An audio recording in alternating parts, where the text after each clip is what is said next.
問題就係外援嘅身份啦。好肥棒主射，哇靚波，但係過唔到石浩。大港腳37人嘅初選名單，用好嘅遠射過唔到石浩森，用一啲速度，蘇豪斬入嚟呢邊，哇肥棒射到啊，不過過唔到，會輸啊肥棒，但係射得唔好啊，但係又有機會再射，都係過唔到石浩森啊。咁咗啦，下季會去繼續喺南區噶啦。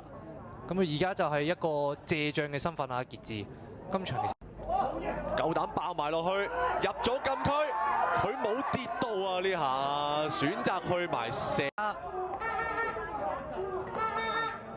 睇下點處理啦？呢球直射喎，但係石浩森打敗佢就真係好難。